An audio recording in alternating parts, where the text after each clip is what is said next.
In July 1945, in the deserts of New Mexico, a blinding flash of light tore through the sky. For a fraction of a second, humanity crossed a line it could never return from.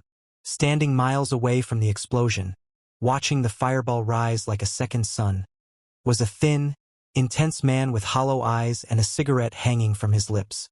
His name was J. Robert Oppenheimer. Later, he would quote an ancient Hindu scripture, "Now I am become death, the destroyer of worlds." But who was Robert Oppenheimer really? A hero who helped end the deadliest war in human history? Or a villain who unlocked the power to destroy civilization itself? This is not the Hollywood version. This is the real story of Oppenheimer. Julius Robert Oppenheimer was born on April 22, 1904, in New York City. His father was a wealthy Jewish textile importer. His mother was an artist. From a very young age, Oppenheimer showed signs of extraordinary intelligence. He read classical literature before most children could read basic sentences. He wrote poetry. He studied minerals for fun. But there was something else about him. He was emotionally fragile, socially awkward, and deeply introspective. Teachers described him as brilliant but troubled. He struggled to connect with people, yet his mind moved faster than anyone around him. By the time he entered Harvard University, he was already considered a prodigy. He graduated in just 3 years, mastering physics, chemistry, philosophy, and ancient languages. But brilliance came at a cost. Oppenheimer suffered from severe depression, anxiety, and episodes of emotional instability. This inner turmoil would follow him for the rest of his life. In the 1920s and 1930s, physics was undergoing a revolution. Einstein had changed the way humanity understood time and space. Quantum mechanics was rewriting the laws of reality. Oppenheimer traveled to Europe, studying under the greatest physicists of the age. He returned to the United States as one of the brightest theoretical physicists in the world. But while his mind was focused on atoms and equations, his heart was drawn to politics. The world was changing. The Great Depression devastated millions. Fascism was rising in Europe. Nazism was tightening its grip on Germany.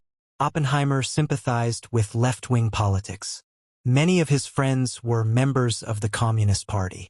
Some of his lovers were communists. His brother was a communist.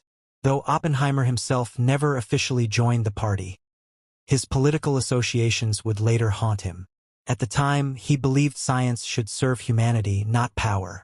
Ironically, history had other plans. In 1938, German scientists discovered nuclear fission.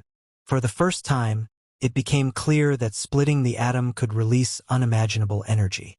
Physicists around the world realized the terrifying implication. A single bomb could destroy an entire city. With Adolf Hitler in power, Jewish scientists who had fled Germany feared the worst. What if the Nazis built an atomic bomb first? In 1939, Albert Einstein signed a letter to U.S. President Franklin D. Roosevelt, warning him of the danger. America could not afford to lose this race. Thus began the Manhattan Project, the most secret, expensive, and ambitious scientific effort in history. And in 1942, the U.S. government made a shocking decision. They chose J. Robert Oppenheimer to lead it. Oppenheimer had never led a large project before. He had no Nobel Prize. He had no military background. He had questionable political connections. So why him? Because Oppenheimer had something rare. He understood every branch of physics involved in the bomb. More importantly, he could connect geniuses. He could talk to chemists, mathematicians, engineers, and military officers, and make them work together. General Leslie Groves, the military commander of the Manhattan Project, later said, "Oppenheimer was the only man who could do it." In the mountains of New Mexico, a secret city was built. His name was Los Alamos. Here, the world's greatest minds gathered to create the ultimate weapon. At Los Alamos, time was the enemy. Germany was still fighting. Japan showed no sign of surrender. Thousands of scientists worked day and night. They knew they were building something unprecedented, but most had no idea how devastating it would be. Oppenheimer pushed them relentlessly. He slept little.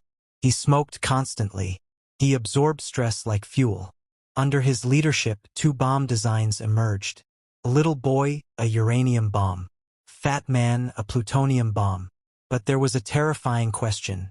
What if the bomb didn't stop with one explosion? Some scientists feared it might ignite the atmosphere and destroy the entire planet. Oppenheimer allowed the test to proceed anyway. On July 16, 1945, at 5:29 a.m., the first atomic bomb was detonated. The test was called Trinity. The explosion was brighter than the sun. The shockwave was felt miles away. The desert turned to glass. Silence followed. Then cheers. Oppenheimer later recalled his thoughts at that moment. Now I am become death, the destroyer of worlds. Humanity had entered the nuclear age. There was no going back. Less than a month later, the bombs were used in war. On August 6, 1945, Hiroshima was destroyed. 3 days later, Nagasaki followed. Over 200,000 people were killed, most of them civilians. Entire cities vanished. The war ended shortly after. Many in America celebrated. The bomb was seen as a necessary evil that saved millions of lives by preventing a land invasion of Japan. Oppenheimer, however, was not celebrating. He had achieved his goal, and it broke him. After the war, Oppenheimer became a national hero. He appeared on magazine covers. He advised presidents. He was called the father of the atomic bomb. But inside, he was unraveling. He told President Truman, "I feel I have blood on my hands." Truman reportedly dismissed him as a crybaby. Oppenheimer began to speak out against nuclear weapons. He opposed the development of the hydrogen bomb, which was far more powerful than the atomic bomb. He believed humanity was playing with extinction. This made him enemies, powerful ones. The Cold War had begun. Fear ruled America.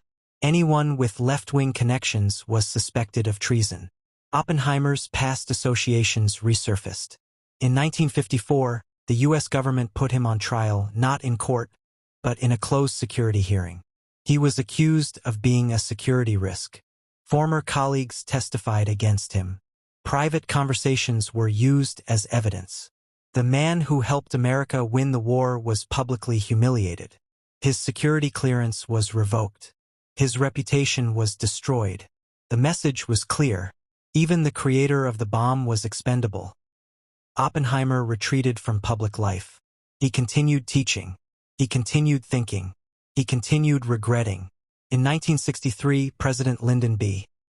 Johnson awarded him the Enrico Fermi Award, a symbolic apology. But the damage was done. Oppenheimer died in 1967 from throat cancer, likely caused by decades of heavy smoking. He never saw a world free from nuclear fear. So how should history judge Robert Oppenheimer? Was he a hero who ended World War II and saved millions? Or a villain who unleashed humanity's most destructive force? The truth is more complicated. Oppenheimer was not a monster. He did not seek destruction. He was a scientist trapped by history, politics, and fear. He opened a door humanity may never be able to close. The bomb was not just a weapon. It was a warning. Today, thousands of nuclear weapons still exist. Enough to end civilization many times over. Every world leader who threatens nuclear war is standing in Oppenheimer's shadow. His legacy is not just the bomb. It is the question he left behind. Just because we can do something, does that mean we should? That is the real story of Oppenheimer. Not a hero, not a villain, but a man who changed the fate of the world forever.